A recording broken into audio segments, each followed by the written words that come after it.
Welcome to खारुताई channel. कसे आहात? आपण रेक्टिफिकेशन ऑफ एरर्सचे सम सॉल्व करत आहोत आणि आज या व्हिडिओमध्ये आपण पेज नंबर 261 वरचा इलस्ट्रेशन 6 सॉल्व करणार आहोत. Illustration 6. The trial balance of Shri Kishori Lal did not agree and the difference of debit balance of rupees 620 was temporarily transferred to suspense account. तर आतापर्यंत आपण कसं बघितले होते सम्स? आधी काय बनवतो? जर्नल एंट्री पास करतो जर्नल बुकमध्ये. त्यानंतर काही सबसिडरी बुक्स पण असू शकतात जर भरपूर ट्रान्झॅक्शन्स असतील तर. आणि ह्याच्या बेसिसवरती आपण लेजरमध्ये पोस्टिंग करतो. बरोबर, ह्याच्यात अकाउंट्स असतात त्याच्यात पोस्टिंग करतो. आणि लेजर पोस्टिंग नंतर इयर एंडला किंवा पिरियॉडिकली जेव्हा आपल्याला फायनान्शियल स्टेटमेंट्स बनवायचे असतात तेव्हा आपण ट्रायल बॅलन्स बनवतो. ट्रायल बॅलन्स नंतर आपण फायनान्शियल स्टेटमेंट्स प्रिपेअर करतो, म्हणजेच काय, प्रॉफिट अँड लॉस अकाउंट आणि बॅलन्स शीट प्रिपेअर करतो. आपण आता कुठल्या प्रोसेसमध्ये आहोत? आता आपण ट्रायल बॅलन्स प्रिपेअर करणार आहोत. मग चुका ट्रायल बॅलन्स प्रिपेअर करायच्या आधी होऊ शकतात किंवा नंतर होऊ शकतात. आत्तापर्यंतचे जे सम्स बघितले, इलस्ट्रेशन 5 पर्यंत जे सम्स तुम्ही बघितले असतील तर त्यात आपण काय बघितलं की ट्रायल बॅलन्स अजून बनवलेलं नाही आहे. मग त्याच्या आधी जे काय मिस्टेक्स मिळाले असतील, मिस्टेक्स सापडले असतील तर ते आपण तिकडच्या तिकडे दुरुस्त करतो, रेक्टिफाय करतो. म्हणजे काय, तर आपल्याला 2 साइडेड एरर्स असेल तर आपल्याला माहितीच आहे की आपण जर्नल एंट्रीज पास करतो रेक्टिफाय करण्यासाठी. पण जर 1 साइडेड एरर असेल तर आपण ते तिकडच्या तिकडे जे काय लेजर्समध्ये वगैरे अफेक्ट झालं असेल, ज्या अकाउंटला इफेक्ट झाला असेल, मिस्टेक झालं असेल, त्याच अकाउंटमध्ये आपण तिकडच्या तिकडे करेक्शन करतो. जर ट्रायल बॅलन्स अजून प्रिपेअर केलंच नाही, म्हणजे ट्रायल बॅलन्स नाही बनवले ना, मग आता आहे ते जे चूक दिसत आहेत ते तिकडे तिकडे आपण करेक्ट करतो. आता ट्रायल बॅलन्स जर बनवून झाली असेल आणि त्याच्यानंतर आपल्याला जर मिस्टेक सापडले, 2 साइडेड एरर्स असेल तर आपल्याला जर्नल एंट्रीजनेच रेक्टिफाय करायचं आहे. पण 1 साइडेड एरर असेल तर त्याला आपण मात्र suspense account through adjustment entry pass करून क्लिअर करतो. जेव्हा ट्रायल बॅलन्स बनतो तेव्हा आपल्याला मग काय जो काय डिफरन्स आहे तो भेटला असणार, पण आपल्याला एक्झॅक्टली तो कशामुळे आहे ते तेव्हाच्या तेव्हा माहीत नसणार. म्हणून काय आपण पूर्ण प्रोसेस थांबवणार का? नाही. म्हणून आपण तात्पुरतं सस्पेन्स अकाउंटमध्ये तो डिफरन्स टाकतो आणि त्याच्यामधून मग जसं जसं एरर्स सापडत जातील तसं तसं आपण रेक्टिफिकेशन एंट्रीज पास करून सस्पेन्स अकाउंट क्लिअर करतो. एंडला सस्पेन्स अकाउंट नील होतो आणि मग जेव्हा सस्पेन्स अकाउंट नील होतं तेव्हा आपण म्हणू शकतो आपले financial statements free from errors आहेत, करेक्ट आहेत. बरोबर. तर ह्या इलस्ट्रेशनमध्ये आपण पहिल्यांदा सस्पेन्स अकाउंट यूज करणार आहोत. आपलं ट्रायल बॅलन्स बनवून झालं आहे आणि आता आपल्याला अजून मिस्टेक्स सापडल्या, ट्रायल बॅलन्स टॅली झालेलं नाही आहे, मिसमॅच आहे, तर ते टेम्पररी आपण सस्पेन्स अकाउंटमध्ये तो बॅलन्स ठेवणार. आणि कसं करायचं आहे ते ह्या इलस्ट्रेशनमध्ये आपण बघणार आहोत. मग आता जसं trial balance of Kishori Lal did not agree and difference of debit balance of rupees 620 was temporarily transfer to suspense account. मग आपल्याला सस्पेन्स अकाउंट ओपन करायचं आहे, सस्पेन्स अकाउंट, आणि बॅलन्स आहे डेबिट बॅलन्स, म्हणून आपल्याला डेबिट साईडला टू बॅलन्स ब्रॉड डाऊन आपण असंच बनवतो ना, जेव्हा ओपनिंग बॅलन्स असेल तेव्हा आपण ब्रॉड डाऊन करतो 620. बरोबर, 620चं बॅलन्स आहे, अशी आपण सुरुवात करणार. आणि आता पुढे काय बोलतोय, later on the following errors were located. पुढे आपल्याला हे एरर्स सापडले. Give the journal entries to rectify the following errors and show the suspense account. मग आता आपण जर सस्पेन्स अकाउंट बनवतोय तर जे काय 1 साइडेड एरर्स बनणार ते आपण सस्पेन्स अकाउंट यूज करून रेक्टिफाय करणार. त्यासाठी आपल्याला आयडेंटिफाय करता आलं पाहिजे 1 साइडेड एरर्स कुठले आणि 2 साइडेड एरर्स कुठले. पहिला transaction, an amount of rupees 840 received from Messrs Singh and Company was posted to the debit as rupees 50. Personal अकाउंटमध्ये debit the receiver, credit the giver असा रूल आहे. आणि इथे आपल्याला काय अमाऊंट मिळाली आहे ना सिंगकडून, तर सिंग कोण आहे?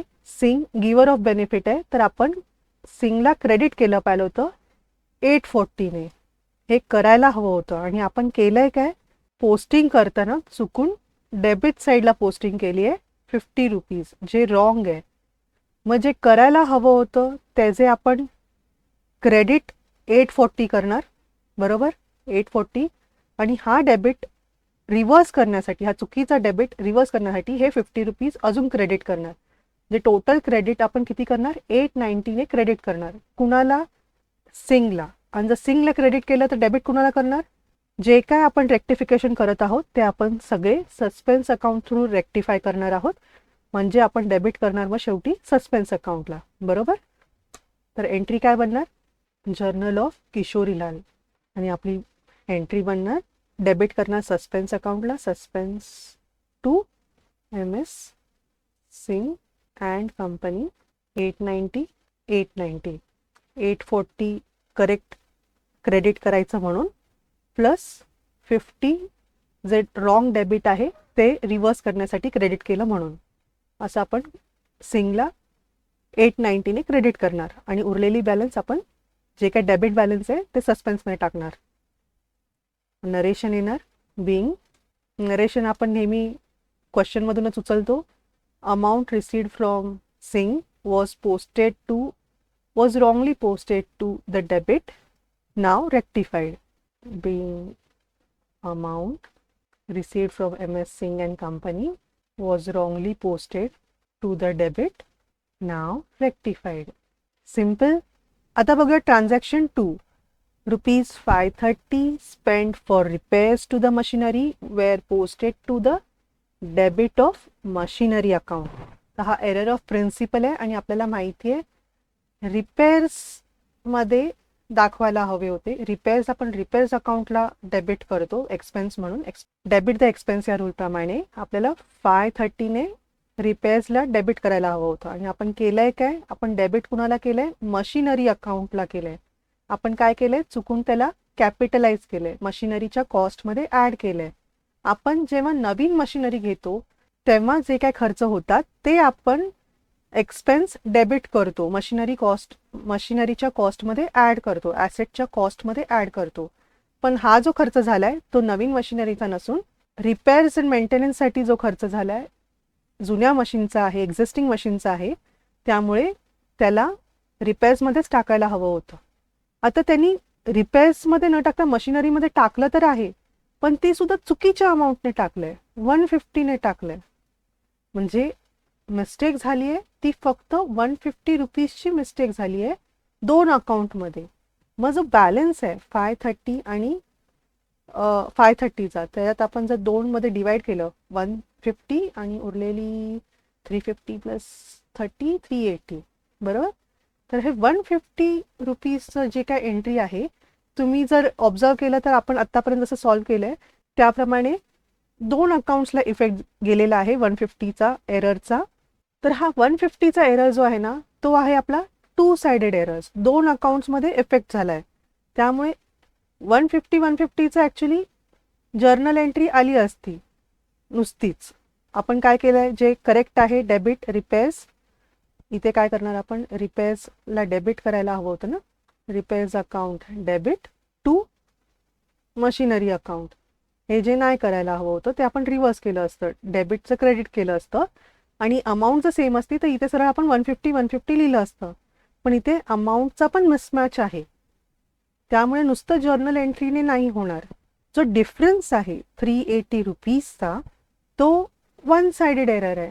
ह्याची जी एंट्री झाली असणार ना, 530ची एंट्री पास केली असणार आपण जर्नल एंट्रीमध्ये, फक्त पोस्टिंगमध्ये आपण 150 पोस्ट केलं आणि ते सुद्धा मशिनरीमध्ये.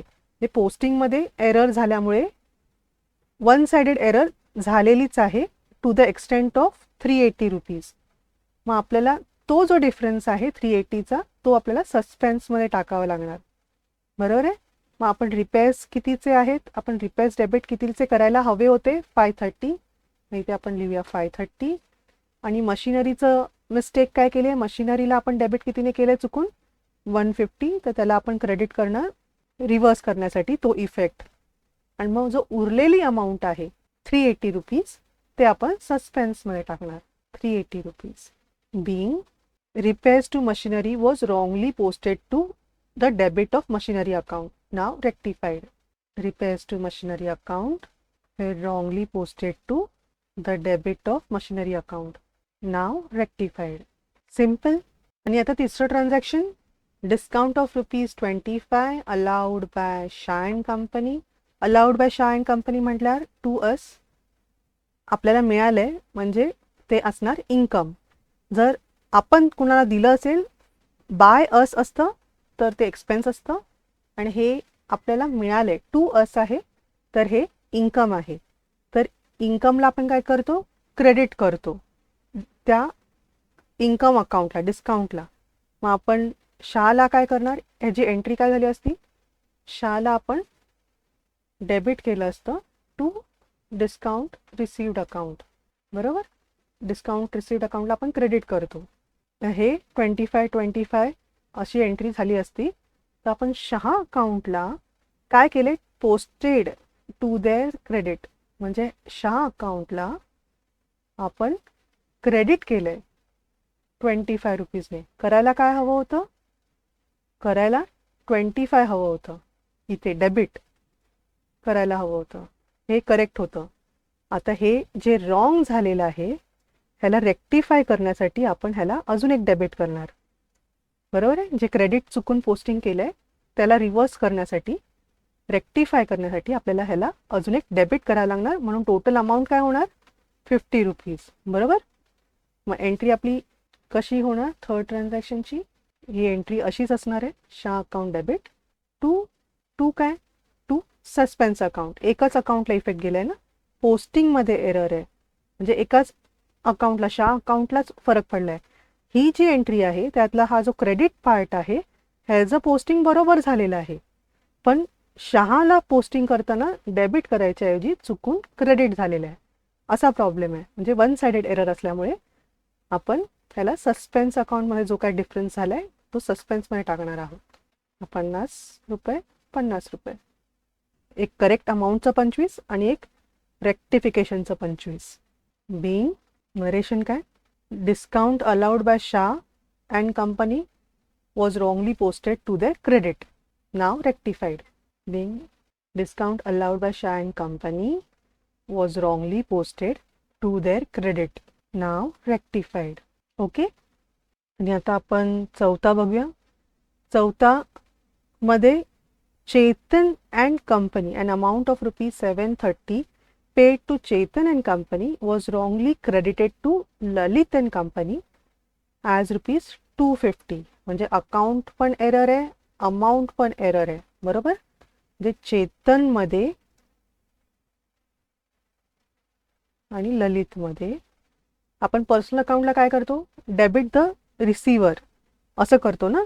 पेड टू लिहिलंय तर कुणाला पे केलंय, चेतनला पे केलंय, तर चैतनला डेबिट करायला हवं होतं कितीने, 730, आणि आपण केलंय काय, क्रेडिट केलंय कुणाला, ललितला बाय 250. म्हणजे अकाउंटची साईड पण चुकलेली आहे, अमाऊंट पण चुकलेली आहे, अकाउंट पण चुकलंय, अकाउंटची साईड पण चुकली आहे आणि अमाऊंट पण चुकलंय, साईड पण चुकली आहे. मग आपण हे वन साइडेड एरर्स आहे का टू साइडेड एरर आहे कसं कळणार, सिम्पल थिंग आहे. आपण काय शिकलो होतो की ट्रायल बॅलन्स टॅली होतं कधी, टू साइडेड एरर्स असेल तर. असे एरर्स ज्याच्यामुळे ट्रायल बॅलन्स टॅली होतं, ट्रायल बॅलन्समध्ये एरर दिसून येत नाही, डेबिट्स आणि क्रेडिट्स इक्वल राहतात, असे एरर्स असतील तर ते टू साइडेड एरर्स असतात. मग वन साइडेड एररमध्ये काय होतं, डेबिट आणि क्रेडिट मिसमॅच होतं आणि ट्रायल बॅलन्स मॅच होत नाही.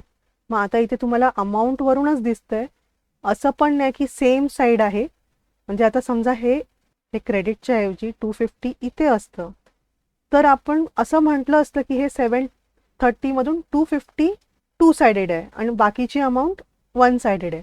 पण तसं नाही, ते पण चुकलंय, डेबिट साईड पण चुकले, इथे डेबिट न करता आपण क्रेडिट केलंय, तर सगळंच मिसमॅच आहे. हे टोटली वन साइडेड एरर आहे. मग ह्याची एंट्री कशी होणार, जे करायला हवं होतं ते आपण करणार, डेबिट करणार चेतनला 730ने आणि क्रेडिट चुकलंय तर ह्याला आपण रेक्टिफाय करण्यासाठी ह्याला आपण डेबिट करणार 250 बरोबर. म्हणजे आपल्याकडे 2 डेबिट्स आहेत, चेतन अकाउंट डेबिट, ललित अकाउंट डेबिट. आणि मग क्रेडिट कशाला करणार, एंट्री पूर्ण करायला डेबिट्स अँड क्रेडिट्स, तर आपण सस्पेन्सला करणार. कुठल्या अमाऊंटने, ह्याच्या दोघांच्या टोटलने. 730 + 250 इज 980. अशी आपली एंट्री बनणार. मग आपण एंट्री पास करूया. चेतन अकाउंट डेबिट जे करायला हवं होतं 730, ललित अँड कंपनी हे डेबिट करतोय आपण 250 रिव्हर्स करण्यासाठी, 250चा क्रेडिट इफेक्ट रिव्हर्स करण्यासाठी. आणि मग आपण उरलेली अमाऊंट सस्पेन्समध्ये टाकणार. जी काय टोटल मिस्टेक आहे ती आपण सस्पेन्समध्ये टाकणार. 980 बीइंग नरेशन आपल्याला क्वेश्चनमधूनच मिळणार. Amount paid to Chetan and company was wrongly credited to Lalit and company, नाव rectified. Amount paid to Chetan and company was wrongly credited to Lalit and company, नाव रेक्टिफाईड. आणि आता पाचवा sum, the total of purchase day book was undercast by ₹100. म्हणजे आता ही जी purchase day book आहे, परचेज डे बुक आहे त्यामध्ये आपण supplier A, supplier B, supplier C असे नावं लिहितो आणि त्याच्या पुढे अमाऊंट लिहितो. तर त्याची जी टोटल आहे ती आपण समजा 900 केली. ॲक्च्युली हवी किती होती, राईट अमाऊंट आहे आपली ₹1000, पण आपलं अंडरकास्ट झालंय. मिस्टेक काय आहे, अंडरकास्ट. टोटल कमी पडली आहे कितीने, ₹100ने. आपल्याला हे ₹100 जेव्हा आपण परचेस अकाउंट बनवलं असणार, परचेस अकाउंटमध्ये पोस्टिंग केलेलं असणार, त्यामध्ये डेबिट करताना हे ₹900 केलं असणार. किती करायला हवे होते, 1000 करायला हवे होते. हे ₹100 मग आपल्याला अजून पोस्ट करायचे आहेत, पोस्टिंग करायचं आहे. एंट्रीमध्ये मिस्टेक नाही, पोस्टिंगमध्ये मिस्टेक आहे. इथे फक्त एका अकाउंटमध्ये एरर आहे, म्हणजे हा 1 साइडेड एरर आहे. 1 साइडेड एरर रेक्टिफाय करायला आपल्याला अजून परचेस अकाउंटला डेबिट करायचं आहे. आपण परचेस अकाउंटला डेबिट करणार. परचेस अकाउंट डेबिट कितीने, ₹100 कमी पडले ना, ₹100ने आपण करणार. आणि मग बॅलन्स अमाऊंट आपण सस्पेन्समध्ये ॲडजस्ट करणार. मग आपण being purchase day book was undercasted by ₹100, नाव रेक्टिफाईड, नाव रेक्टिफाईड. ओके. मग अशी होणार आहे आपली जर्नल एंट्रीज. मग आता आपले रेक्टिफिकेशनचे एंट्रीज सगळे पास करून झाले. आता आपल्याला सस्पेन्स अकाउंट पण आपण ओपन केले ना. जसे सस्पेन्स अकाउंटमध्ये जो ₹620चा डिफरन्स आपण डेबिट बॅलन्स ठेवला आहे तो आपल्याला क्लिअर पण करायचा आहे ना, म्हणजे आपल्याला पोस्टिंग पण करायचं आहे. त्यासाठी आपण सस्पेन्स अकाउंटमध्ये बघूया आपलं 620चा बॅलन्स. तर पहिले ट्रान्झॅक्शनमध्ये सस्पेन्स अकाउंटला काय केलं आहे, डेबिट केलं आहे. मग आपण सस्पेन्स अकाउंटला 2 MS सिंग अँड कंपनी किती अमाऊंट आहे, 890ने डेबिट करणार. बरोबर. मग ही एंट्री झाली.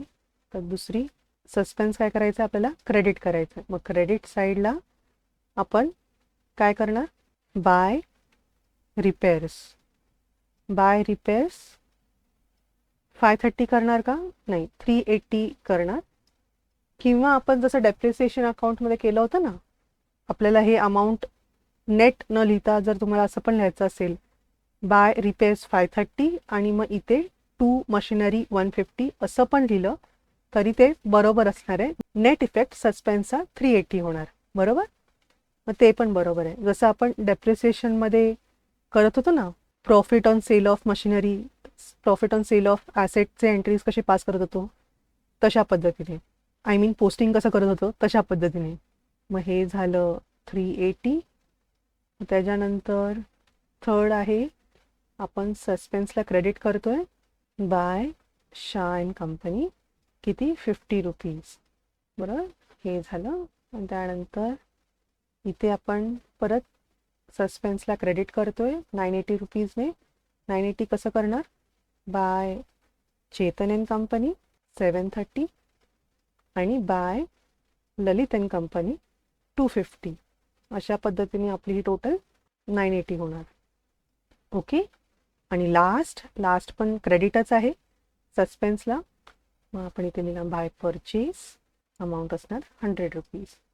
माझी टोटल काय होणार, डेबिट साईडला 620 प्लस 890, टोटल आहे 1510 आणि क्रेडिट साईडला पण 1510 आलं पाहिजे का, 380 प्लस 50 प्लस 730 प्लस 250 प्लस 100 का, याचा अर्थ सस्पेन्स अकाउंटचा बॅलन्स काय आहे, नील बॅलन्स आहे. नील बॅलन्स असेल तर ह्याचा अर्थ आपले सगळे एरर्स रेक्टिफाय झालेले आहेत आणि आता ट्रायल बॅलन्स आपला टॅली होणार, कारण की जे काही डिफरन्सेस आहेत ते आपण सॉर्ट आउट केले, रेक्टिफाय केले, पण सस्पेन्स अकाउंट आता नील झाले, 0 बॅलन्स आहे सस्पेन्स अकाउंटमध्ये. म्हणून आपल्याला हे दोन्ही टोटल्स इक्वल पाहिजे आहेत जेणेकरून बॅलन्स नील होणार. तर आपण ह्या सममध्ये बघितलं काय, आपण या सममध्ये पहिल्यांदा सस्पेन्स अकाउंट यूज केलं आहे, म्हणजेच काय, तर ह्या सममध्ये आपण पहिल्यांदा ट्रायल बॅलन्स झाल्यानंतर एंट्रीजला रेक्टिफाय केले. जे काय एंट्रीज नंतर सापडले त्याला आपण ट्रायल बॅलन्स बनवून झाल्यानंतर रेक्टिफाय केलं आहे सस्पेन्स अकाउंट यूज करून.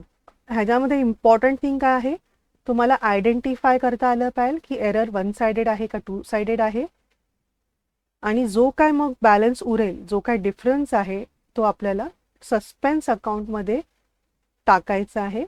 म्हणजे एकंदरीत 1 साइडेड एरर असेल तर तुम्हाला सस्पेन्स अकाउंट यूज करायचंच आहे. 2 साइडेड एरर्स असतील तर त्याच्यामध्ये सस्पेन्स अकाउंटची गरजच लागणार नाही, ते नेट ऑफ होऊन जाणार. पण आपल्या ह्या सममध्ये सगळ्याच एरर्समध्ये 1 साइडेड एरर्स होते. पुढच्या सम्समध्ये तुम्हाला असं होऊ शकतं की 2 साइडेड एरर्स पण दिसतील, तर त्या एंट्रीजमध्ये सस्पेन्स अकाउंट येणार नाही. इन शॉर्ट काय, जसं आपण सुरुवातीला बघितलं तसं जर ट्रायल बॅलन्स प्रिपेअर करायच्या आधी मिस्टेक्स मिळाले असेल तर आपल्याला by way of note journal entry pass करायची नाही, बाय वे ऑफ नोट आपल्याला रेक्टिफिकेशन करायचं आहे. जर्नल एंट्री सांगितलं असेल, विचारलं असेल तर लेजरमध्ये आपल्याला चूक सापडते तर आपण तिकडच्या तिकडे ते करेक्ट करून टाकतो. आणि ट्रायल बॅलन्स बनवून झाल्यानंतर आपल्याला 1 साइडेड एरर्स मिळाले तर त्याचा डिफरन्स जो काय आहे तो आपण सस्पेन्स अकाउंटमध्ये टाकतो आणि रेक्टिफिकेशन करताना त्याला सस्पेन्स अकाउंटमध्ये ॲडजस्ट करून क्लिअर करतो. हे झालं 1 साइडेड एरर्स असेल. तर 2 साइडेड एरर्स असतील तर ते बिफोर ट्रायल बॅलन्स असो किंवा आफ्टर ट्रायल बॅलन्स असो त्याला जर्नल एंट्रीजनेच रेक्टिफाय करायचं आहे. ओके, तर हा होता तुमचा सम टेक्स्टबुकमधला इलस्ट्रेशन 6.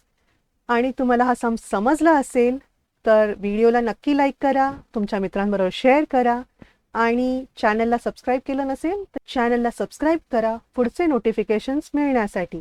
तुम्हाला काही क्वेरीज असतील तर कमेंटमध्ये नक्की विचारा किंवा तुम्ही आपल्या व्हॉट्सअप ग्रुपमध्ये किंवा टेलिग्राम ग्रुपमध्येही विचारू शकता. तर भेटू पुढच्या व्हिडिओमध्ये.